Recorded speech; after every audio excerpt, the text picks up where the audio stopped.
ഉണ്ടായ അപകടത്തെ സംബന്ധിച്ചിടത്തോളം നിങ്ങളെല്ലാം അറിഞ്ഞിരിക്കും. 9 പേർ കാണാതായി. അത് 4 പേരെയാണ് ഇപ്പോൾ തിരിച്ചു കിട്ടിയിട്ടുള്ളത്. 5 പേരെ കിട്ടാനുണ്ട്.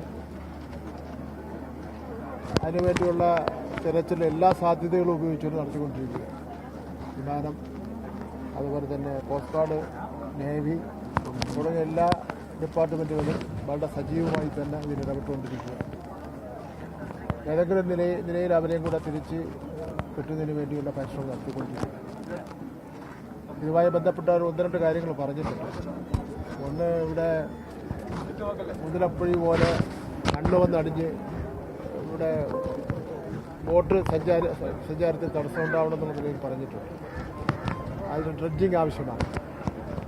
അതുപോലെ തന്നെ ആംബുലൻസ്, കടലിൽ ഉപയോഗിക്കാൻ കഴിയുന്ന ആംബുലൻസ്, ഇപ്പോൾ ഒരു ആംബുലൻസ് ഉണ്ട്, അത് സ്പീഡ് കുറവാണ്, വർക്കിങ്ങും അല്ല, അത്ര നല്ല നിലയിൽ വർക്ക് ചെയ്യുന്നില്ല. ഈ 2 പ്രശ്നം പറഞ്ഞിട്ടുണ്ട്. ഈ 2 പ്രശ്നവും ഗവൺമെൻറ് പരിഗണിക്കും. പരിഗണിക്കും.